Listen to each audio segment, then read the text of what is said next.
Hello guys, welcome to my YouTube channel. मैं करण चौहान। आज हम लोग यहाँ पर electrostatics, electric charges and electric fields, electrostatic force, बहुत सारी प्रॉपर्टियाँ जो हैं चार्ज की, हम लोग रेस्ट चार्ज के बारे में डिस्कस करेंगे। तो हम लोग यहाँ पर इलेक्ट्रोस्टैटिक्स, इलेक्ट्रोस्टैटिक्स, ठीक है। इलेक्ट्रोस्टैटिक्स में हम लोग रेस्ट चार्ज की बात करेंगे। रेस्ट चार्ज है, रेस्ट चार्ज में सबसे पहले तो हम लोग यहाँ पे बात करते हैं इलेक्ट्रोस्टैटिक फोर्स। इलेक्ट्रोस्टैटिक फोर्स, फिर हम लोग बात करेंगे यहाँ पर इलेक्ट्रिक फील्ड। यहाँ पर ये इलेक्ट्रोस्टैटिक फोर्स जो है, यहाँ पर हम लोग कूलम्स लॉ की भी बात करेंगे। Coulomb's law, electric field. अब यहाँ पे इलेक्ट्रिक फील्ड के बारे में हम लोग बहुत सारे टॉपिक्स हैं, डिस्कस करेंगे। Electric field due to a ring, electric field due to a disc, electric field due to electric dipole. यहाँ पर हम लोग डायपोल की भी बात करेंगे। Dipole, that is electric dipole. Dipole movement की भी बात करेंगे हम लोग। डायपोल मूवमेंट की भी बात करेंगे यहाँ पर हम लोग, डायपोल मूवमेंट, ठीक है ना। और मैं चलिए बता देता हूँ मैं यहाँ पर, फिर मैं टॉपिक्स पर आता हूँ। या इससे पहले इसको बताने से चलिए मैं चैप्टर ही स्टार्ट कर रहा हूँ, तो एक एक टॉपिक पे चलता हूँ, इससे ज़्यादा कोई वो नहीं होने वाला है। तो आप लोग यहाँ पर देखिए, समझिए। सबसे पहले हम लोग यहाँ पर बात करते हैं चार्ज की। यहाँ पर जो इलेक्ट्रोस्टैटिक्स में हम लोग पढ़ने वाले हैं रेस्ट चार्ज के बारे में। तो सबसे पहले यहाँ पर हम लोग जानते हैं चार्ज। What is charge? तो चार्ज को हम लोग एक कहानी की हेल्प से समझें ताकि हम कभी भूल ना सकें। चार्ज, यहाँ पर देखिए, चार्ज क्या है? तो एक छोटी सी कहानी है। और वो कहानी क्या है? यहाँ पर जो रामायण है, आप सभी लोगों ने देखा है। तो रामायण में एक छोटा सा पार्ट होता है जहाँ पर कि रावण जो है माँ सीता का हरण करके लंका ले जाता है। तो वहाँ पर सुग्रीव जी और प्रभु राम और लक्ष्मण जी और हनुमान जी और जामवंत जी और बहुत सारी वानर सेना जो है वहाँ पर माँ सीता की खोज में निकलते हैं। जैसे ही वो समुद्र के पास पहुँचते हैं, यानी सभी को ये पता चल चुका होता है कि माँ सीता लंका के उस पार हैं। यानी वहाँ आपस में सब लोगों में डिस्कशन होने लगता है कि भाई माँ सीता तो लंका के समुद्र के उस पार हैं। अब वहाँ पर उस समुद्र को लांघ करके कैसे जाया जाए, तो यही डिस्कशन हो रहा होता है सभी लोगों में। तो वहाँ पर जामवंत जी जो रहते हैं उनको पता होता है, क्योंकि सबसे वहाँ पर जो बुजुर्ग कहें वही थे, सबसे ज़्यादा अनुभव उन्हीं को था वहाँ पर। तो जो उन्हें पता रहता है कि इस समुद्र को अगर कोई लांघ सकता है तो वो है हनुमान जी। लेकिन वहाँ पर समस्या ये रहती है कि हनुमान जी को बचपन में कोई श्राप मिला रहता है, जिसके कारण उनकी शक्तियाँ कुछ समय के लिए क्षीण हो जाती हैं। और फिर उस श्राप का एक तोड़ भी यही रहता है कि अगर इनकी किसी आवश्यकता पड़ने पर अगर इनकी शक्तियों को कोई जगाएगा तो फिर से इनकी शक्ति वापस आ जाएंगी। तो वहां पर अब हनुमान जी की शक्तियां ऐसा नहीं है कि उनकी शक्तियां थी नहीं, बस उनकी शक्तियां उनके पास थी। और उन शक्तियों को कोई थोड़ा सा एहसास दिलाने वाला होना चाहिए कि नहीं भाई, आपके अंदर ये टेंडेंसी है, आप ये कर सकते हैं। अगर उनकी शक्तियों को कोई बताने वाला होता तो वो शक्ति उनकी वापस से फिर से वापस आ जाती। तो वहाँ पर जामवंत जी जो है उनको याद दिलाते हैं कि भाई आपके अंदर इतना सामर्थ्य है, हे प्रभु, हे हनुमान जी, आपके अंदर इतना सामर्थ्य है कि आप इस समुद्र को लांघ के माँ सीता की खोज लगा सकते हैं, पता कर सकते हैं। वहाँ पर यानी हनुमान जी के अंदर शक्तियाँ विद्यमान थी।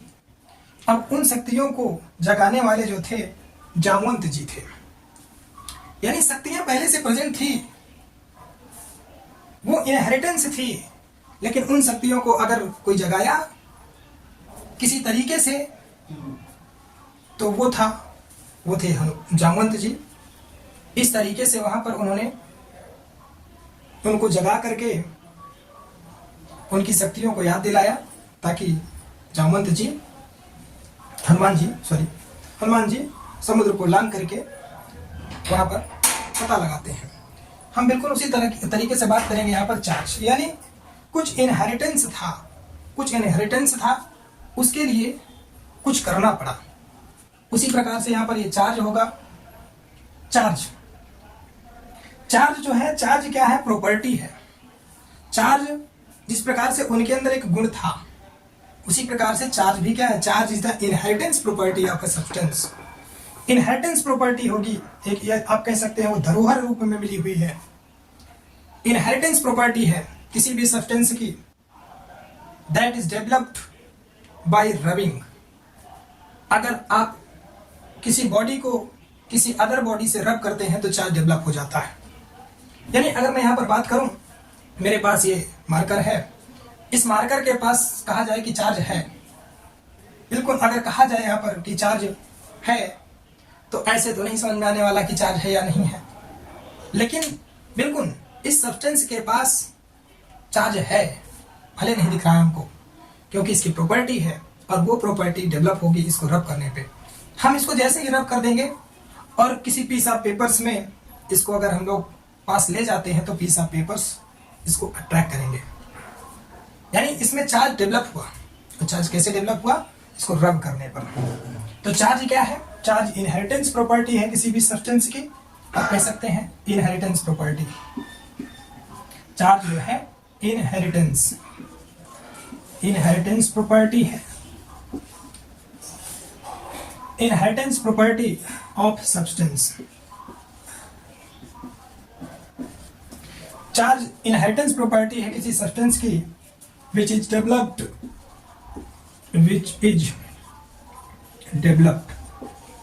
by rubbing। हम इसको कैसे प्रोड्यूस कर सकते हैं? रब करने में। दो बॉडी को रब किया जाए तो चार्ज डेवलप हो जाएगा। अब बस ये तो चार्ज की बात रही। चार्ज की कुछ प्रॉपर्टियां हैं, यहाँ पर हम लोग थोड़ा सा पढ़ करके आगे बढ़ते हैं। तो यहाँ पर देखिए, अब चार्ज हमारे पास, सबसे पहले तो चार्ज क्या होता है? यहाँ पर चार्ज का जो नेचर होता है वो एडिटिव नेचर होता है। चार्ज का नेचर क्या होता है? Additive nature. चार्ज का नेचर एडिटिव नेचर होता है और क्वांटाइज होता है चार्ज। और यहाँ पर एडिटिव नेचर, क्वांटाइज, और तीसरी प्रॉपर्टी है charge can neither be created not destroyed, यानी law of conservation of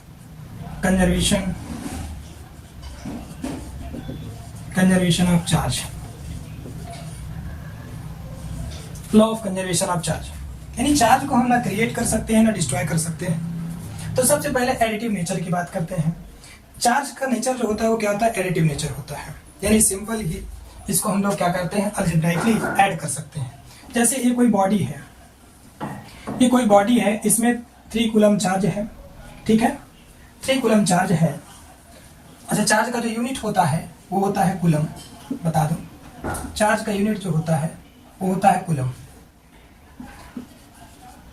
charge का यूनिट क्या होता है? कूलम होता है।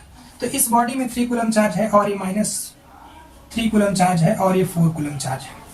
तो यहाँ पर हम बोलें कि यहाँ पर इस बॉडी का नेट चार्ज कितना है, तो आप इसको अलजेब्राइकली बिल्कुल ऐड कर सकते हैं, सिंपल एडिशन की तरह। इसीलिए कहा गया है कि इसका एडिटिव नेचर होगा। एडिटिव नेचर यानी इसमें नेट चार्ज चाहिए मुझे। जो नेट चार्ज होगा इस बॉडी में, नेट चार्ज यानी 3 और ये -3 0 हो गया और ये 4 कूलम चार्ज हो गया। तो इस बॉडी में 4 कूलम चार्ज है, ये एडिटिव नेचर है। और थोड़ा सा यहाँ पर जान लीजिए, अगर ये कोई बॉडी है, मान लीजिए अगर इस बॉडी से चार्ज को निकाला जा रहा है, इस बॉडी से चार्ज निकाला जा रहा है, चार्ज निकालने का मतलब यहाँ पर हम लोग अभी यहाँ पे थोड़ा सा क्वांटाइज फॉर्म में आएंगे। चार्ज अगर इस बॉडी से निकल रहा है तो ये बॉडी पॉजिटिवली चार्ज होगी, और अगर यहाँ पर ये चार्ज आ रहा है तो ये बॉडी नेगेटिवली चार्ज होगी। यानी बॉडी में अगर चार्ज गेन किया तो नेगेटिवली चार्ज, और बॉडी से चार्ज हम लोग यहाँ पर निकाल रहे हैं तो बॉडी पॉजिटिवली चार्ज हो जाएगी। थोड़ा सा यहाँ पर क्वांटाइज फॉर्म की बात करते हैं। क्वांटाइज का मतलब क्या है? क्वांटाइज का मतलब है, एक सिंपल सी बात करिए तो हम लोग बात करते हैं बंडल के फॉर्म में, पैकेट के फॉर्म में। अब जैसे अगर हम बात करें किसी पैकेट में पार्ले जी का बिस्किट आ रहा है, तो पार्ले जी का बिस्किट अगर 4 पीस है उसमें तो 4 ही होगा, या 5 पीस है तो 5 होगा, 6 पीस होगा, 7 पीस होगा। ऐसा कोई पैकेट नहीं होगा जिसमें कि 4.5 पीस हो, या 5.5 पीस हो, या 2.5 पीस हो, कुछ ऐसा पीस नहीं मिलने वाला। बिल्कुल चार्ज भी उसी तरीके से क्वांटाइज फॉर्म की हम लोग बात करेंगे। या मान लीजिए कोई कंपनी है, वो कंपनी यहाँ पर किसी प्रोडक्ट को बना रही है और वो किसी कार्टून्स में या किसी पैकेट में पैक करती है, तो वहाँ पर वो नंबरिंग जो होगी उसकी 1 2 3 एंड सो 1 ही में होगी। ऐसा नहीं है कि आधा पीस काट करके उसमें भर दिया, ऐसा कहीं देखने को मिलेगा आपको। बिल्कुल उसी प्रकार से यहाँ पर क्या होने वाला है कि अगर किसी बॉडी से, ये कोई बॉडी है, इस बॉडी से अगर चार्ज चाहे निकाला जा रहा हो और चाहे इस बॉडी में चार्ज आ रहा हो, इस बॉडी से चार्ज को चाहे हम लोग निकाल रहे होंगे और चाहे इस बॉडी में चार्ज गेन कर रहे होंगे, यानी लॉस या गेन की बात करें हम लोग, तो चार्ज गेनिंग या लॉस होगा यहाँ पर Q इज इक्वल टू यानी E, यानी where N is the integer कह सकते हैं आप, N is integer, E is the charge on electron. 1 electron का charge 1.6 into 10 raise to the power -19 coulomb होता है। यानी यहाँ पर जो इलेक्ट्रॉन ट्रांसफर होंगे, अगर किसी बॉडी से चार्ज जा रहा है तो यहाँ पर हम लोग बात करेंगे कि यहाँ पर जो इलेक्ट्रॉन इस बॉडी से निकल रहे हैं, इसका मतलब जो है इलेक्ट्रॉन निकलेगा तो वो इलेक्ट्रॉन जो होगा इंटीग्रल मल्टीपल्स में होगा। यानी इलेक्ट्रॉन ट्रांसफर हो रहा है तो 1 electron, 2 electron, 3 electron and so on, यानी इंटीजर नंबर में, इंटीग्रल मल्टीपल्स में इलेक्ट्रॉन्स ट्रांसफर होंगे।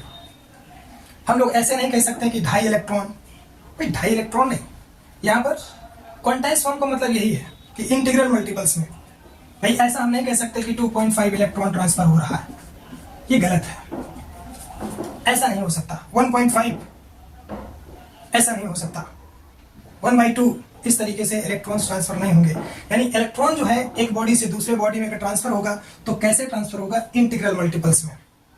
कैसे ट्रांसफर होने वाला है? इंटीग्रल मल्टीपल्स में ट्रांसफर होगा, ठीक है। और ये property law of conservation of charge, law of conservation of charge यहाँ पर कहता है कि charge can neither be created not destroy. Charge को ना तो हम बना सकते हैं, ना क्रिएट कर सकते हैं, और ना ही डिस्ट्रॉय कर सकते हैं। ये law of conservation of charge कहता है, ठीक है। थोड़ा सा इसमें देखिए क्वेश्चन की बात करते हैं हम लोग। यहाँ पर जो क्वेश्चन आने वाले हैं,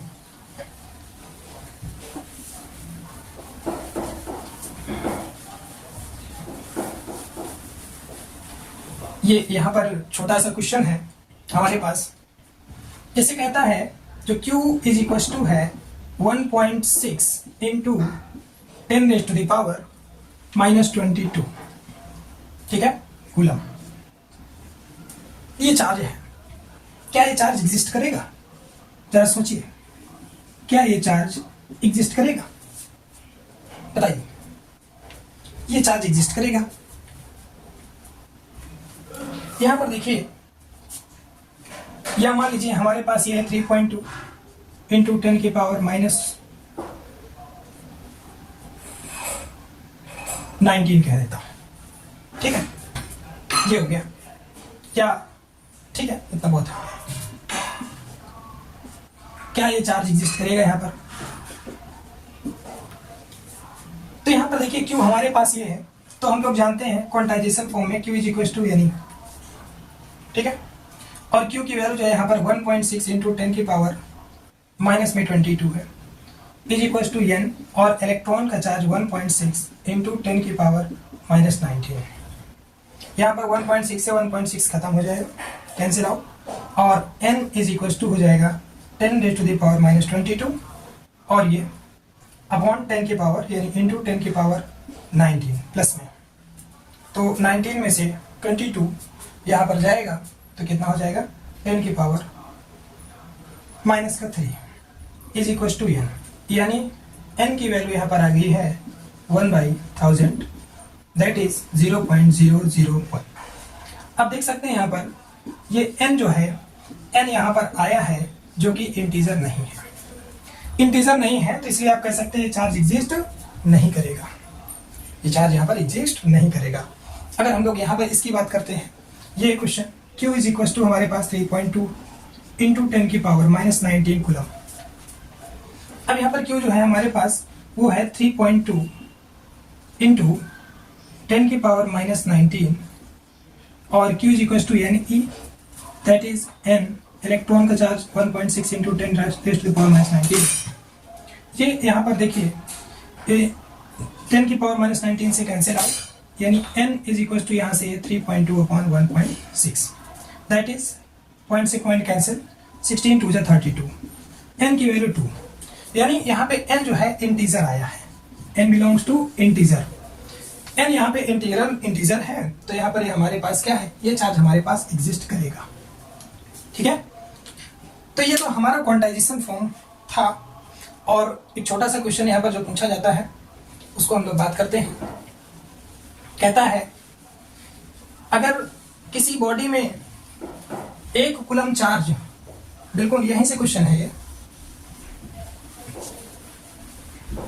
किसी बॉडी को 1 कूलम चार्ज करना है, किसी बॉडी में 1 कूलम चार्ज क्रिएट करना है, सॉरी डेवलप करना है। अगर मान लीजिए ये कह रहा है, आप ये कह दीजिए कि अगर इस बॉडी से इस बॉडी में 1 कूलम चार्ज ट्रांसफर किया गया, यानी 1 कूलम चार्ज करने के लिए इस बॉडी को इसमें से कितने इलेक्ट्रॉन्स ट्रांसफर किए गए होंगे। यानी चार्ज है हमारे पास 1 कूलम और इस चार्ज को, इस बॉडी को चार्ज करने के लिए 1 कूलम कितने इलेक्ट्रॉन यहाँ पर ट्रांसफर करने पड़े। तो हम लोग जानते हैं Q is equal to NE और Q है 1 कूलम चार्ज, N इलेक्ट्रॉन का charge 1.6 into 10 raise to the power -19 और N की वैल्यू हमारे पास ये आ जाएगी 1 अपॉन 1.6 इंटू 10 की पावर -19, ये इलेक्ट्रॉन्स आ जाएंगे। यानी यहाँ पर इसको सॉल्व करेंगे आप तो N is equal to 6.25 into 10 की पावर 18 इलेक्ट्रॉन्स, इतने इलेक्ट्रॉन्स ट्रांसफर करने पड़ेंगे। अगर इस बॉडी से इस बॉडी में 1 कूलम चार्ज, आपको इस बॉडी को 1 कूलम चार्ज करना है तो यहाँ पर इतने इलेक्ट्रॉन्स ट्रांसफर करेंगे तो 1 कूलम चार्ज के बराबर होगा। ठीक है ना, यानी आप कह सकते हैं कि 1 coulomb charge is equal to this number of electrons, 6.25 into 10 raise to the power 18 electron. ठीक, अब हम लोग यहाँ पर बात करते हैं कूलम्स लॉ की, कूलम्स लॉ। ठीक है, थोड़ा सा यहाँ पर और जानेंगे चार्ज के बारे में। जो चार्ज का नेचर होता है या तो पॉजिटिव होगा या तो नेगेटिव होगा। तो यहाँ पर क्या है, हमारे पास ये चार्ज है या तो पॉजिटिव चार्ज होगा या तो नेगेटिव चार्ज होगा। चार्ज का नेचर, जैसे इलेक्ट्रॉन का जो नेचर है वो नेगेटिव होगा और प्रोटॉन है तो पॉजिटिव नेचर होगा।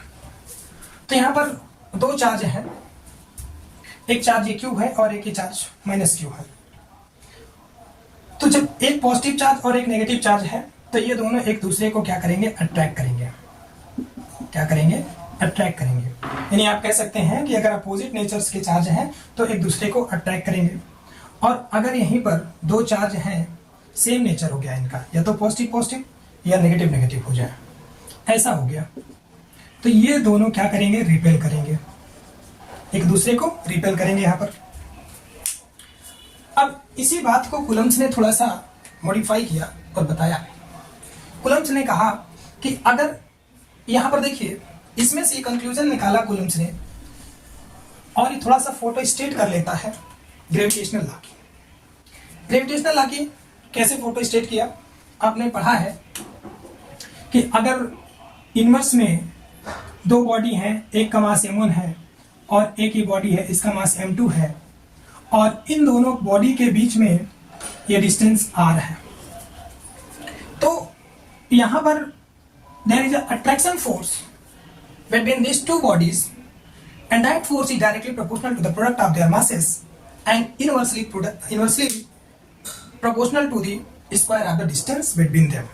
यानी ये कहा था कि अगर इन दोनों के बीच में एक अट्रैक्शन फोर्स लग रहा है, ये अट्रैक्शन फोर्स होगा डायरेक्टली प्रोपोर्शनल होगा product of their masses and inversely proportional to the square of the distance between them. इन दोनों के बीच में जो डिस्टेंस है उसके स्क्वायर के इनवर्सली प्रोपोर्शनल होगा। इसने इन दोनों इक्वेशन को कंबाइन करके बताया था F proportional to m1 m2 by R square, that is F is equal to G m1 m2 by R square. ये न्यूटन्स का इनवर्सल लॉ ऑफ ग्रेविटेशन है, जहां पर G को ग्रेविटेशनल कांस्टेंट बताया, ठीक है। और this force is always attractive in nature. जो न्यूटन्स का इनवर्सल लॉ ऑफ ग्रेविटेशन में था वो फोर्स हमेशा अट्रैक्टिव नेचर में था।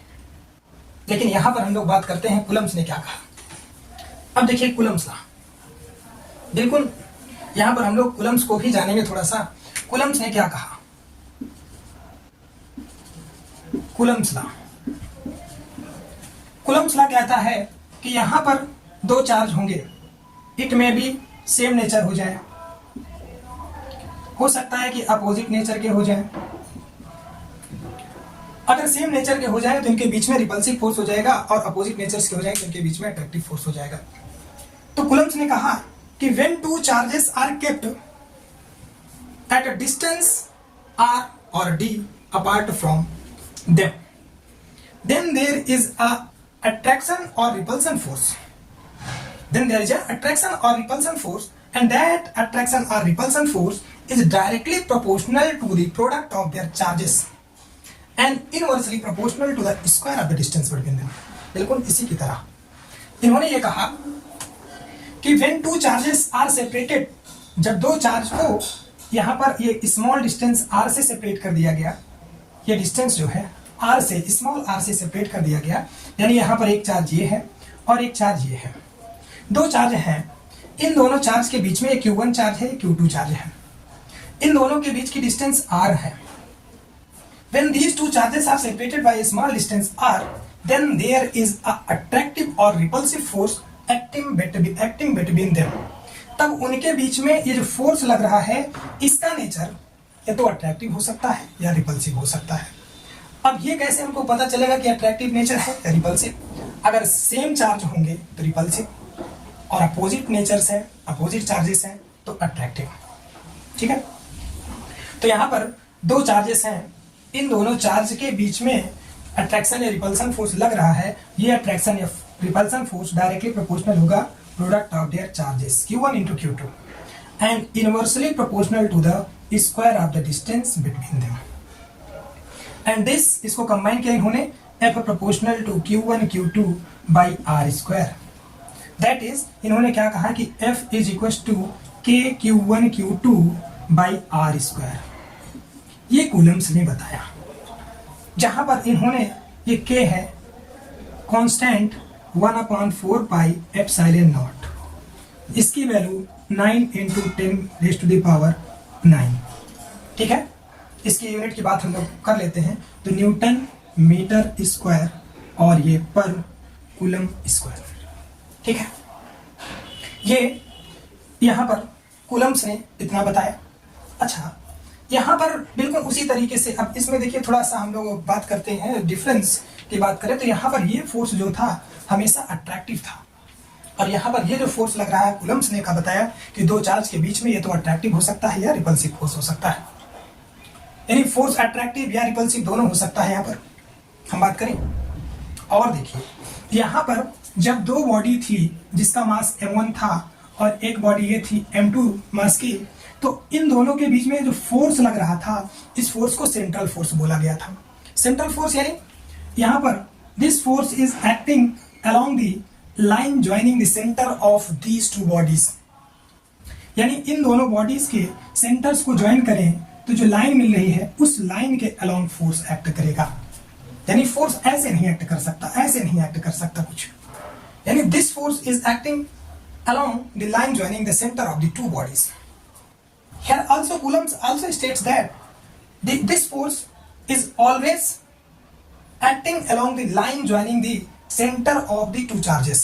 या जो बॉडी है चार्ज बॉडी, यहाँ पर ये चार्ज है और ये चार्ज है, इन दोनों जो चार्ज बॉडीज हैं इन दोनों चार्ज बॉडीज के जो सेंटर्स हैं, सेंटर्स को ज्वाइन करने वाली जो लाइन होगी इस लाइन के अलोंग ये फोर्स एक्ट करेगा। यानी ए भी सेंट्रल फोर्स बताया कि सेंट्रल फोर्स है और ए भी सेंट्रल फोर्स है, बट अभी डिफरेंस क्या मिला, ये ऑलवेज अट्रैक्टिव इन नेचर और ये ये अट्रैक्टिव और रिपल्सिव इन नेचर दोनों हो सकता है। थोड़ा सा यहाँ पर ये डिस्टेंस वेरी लार्ज थी और ये डिस्टेंस वेरी स्मॉल डिस्टेंस की बात किया गया। ठीक है ना, इतनी बात क्लियर है। ये कूलम्ब्स ने बताया। अब यहां पर देखिए, थोड़ा सा हम लोग समझने की कोशिश करते हैं। यानी अगर यहां पर ये दो चार्ज हैं, मान लीजिए कि एक चार्ज ये हमारे पास Q1 है, थोड़ा सा मैं इसको हटाना चाहूंगा। एक चार्ज ये Q1 चार्ज है और एक ये चार्ज Q2 चार्ज है।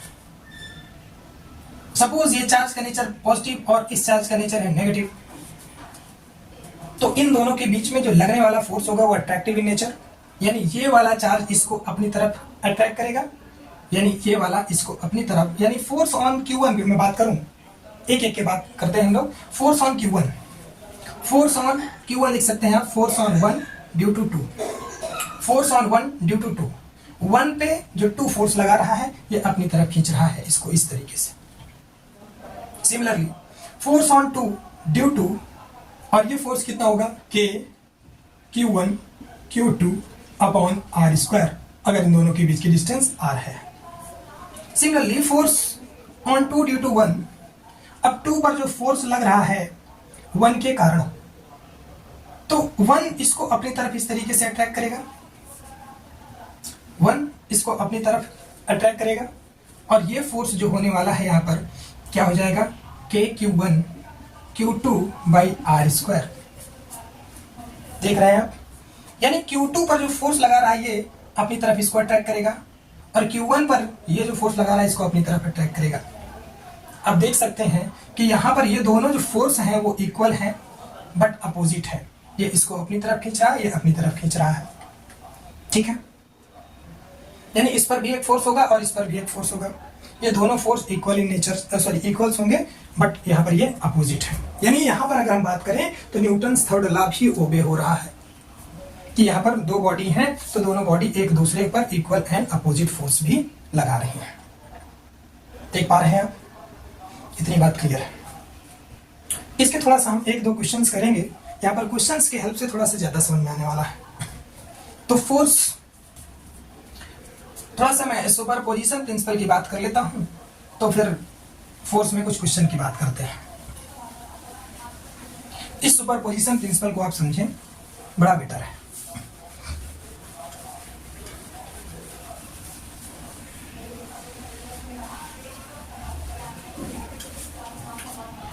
सुपरपोजिशन प्रिंसिपल, सुपरपोजिशन प्रिंसिपल,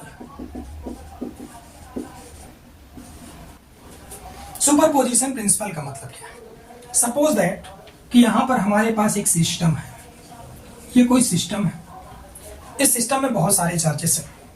मान लीजिए चार्ज Q1 है, चार्ज Q2 है, चार्ज Q3 है, चार्ज Q4 है, dot dot dot dot Qn charges. इस सिस्टम में n चार्जेस हैं और इनका पोजीशन वेक्टर भी दिया है। यहाँ से Q1 का पोजीशन वेक्टर R1 है, Q2 का पोजीशन वेक्टर R2 है, Q3 का पोजीशन वेक्टर R3 है, और ये Q4 का पोजीशन वेक्टर R4, और ये Qn का यहाँ पर जो पोजीशन वेक्टर है Rn है।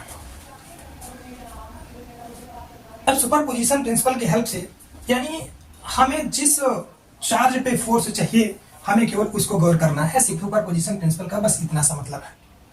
अगर हमें चाहिए force on Q1 due to this system, ये पूरे सिस्टम की वजह से फोर्स ऑन Q1, या किसी भी चार्ज में यहाँ पे बात कर सकता है Q2 Q3 and so on, तो जिस चार्ज पे यहाँ पे फोर्स की बात करेगा हम लोग केवल उसी पर गौर करेंगे। यानी Q1 तो Q1 पे हम लोग केवल गौर करेंगे। सुपरपोजिशन प्रिंसिपल का बस इतना सा मतलब है। यानी अगर हम बात करें यहाँ पर कि फोर्स ऑन 1 ड्यू टू 2, ये कितना होगा, K Q1 Q2 अपॉन इसके बीच में जो डिस्टेंस है ये R12, ठीक है, R12 का होल स्क्वायर। सिमिलरली यहां पर ये R12 कैप कह सकते हैं आप, ठीक है भैया, इसकी डायरेक्शन भी बता सकते हैं आप। और फोर्स ऑन 1 ड्यू टू 3, अब इसमें 1 पे 3 वाला फोर्स लगाएगा, हो जाएगा K Q1 Q3 upon R13 और एक R13 कैप डायरेक्शन बताएगा। Similarly force on 1 due to 4 ये हो जाएगा K Q1 Q4 upon R14 और ये R14 कैप। ये यूनिट वेक्टर है, दिस गिव द डायरेक्शन, ये फोर्स की डायरेक्शन को केवल बताएगा। मैं अभी क्वेश्चन में समझाऊंगा तो समझ में आएगा। अब dot dot dot force on 1 due to n, this force is equal to K Q1 Qn upon R1n cap. अब सुपरपोजिशन प्रिंसिपल कहता है कि force on Q1 due to system of charges, इस पूरे सिस्टम की वजह से, जो पूरे चार्ज का सिस्टम है, इसकी वजह से जो Q1 पर फोर्स है वो फोर्स कितना होगा, this F net on Q1 is equal to, सबको आप वेक्टोरली यहाँ पर ऐड करेंगे, ठीक है। तो क्या हो जाएगा, मैं एक लाइन में लिख देता हूँ, चलिए कर लीजिए। अच्छा, K Q1 Q2 upon R12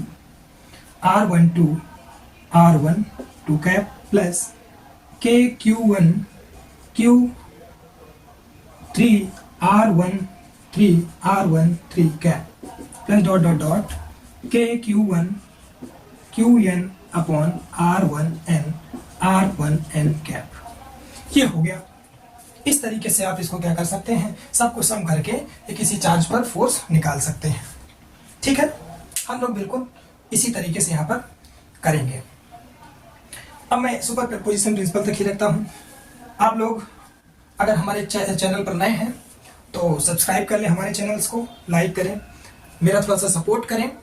आपको अगर मेरे लेक्चर्स पसंद आते हैं तो आप लाइक एंड सब्सक्राइब करें, और नहीं भी समझ में आते हैं और आपको पसंद भी नहीं आते हैं तो थोड़ा सा मुझे सपोर्ट करने के लिए लाइक कर दें, ताकि मेरा थोड़ा सा यहाँ पर जो हौसला है वो बना रहे।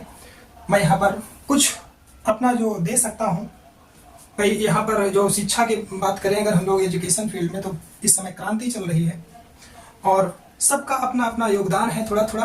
तो हम लोग चाहते हैं कि थोड़ा सा जो हमारे पास है वो किसी और को भी मिले। बड़ी मेहनत के बाद जो हमको मिला है, शायद हम लोग यही चाहते हैं कि उन लोगों को इतना मेहनत ना करना पड़े, वो उनको भी मिले। बाकी अब हम इसके जो क्वेश्चंस हैं, क्वेश्चंस पर डिस्कस कल करेंगे। आज तो काफ़ी टाइम हो गया है, मुझे एक क्लास और लेनी है, ठीक है। ओके भैया, all the best, thank you.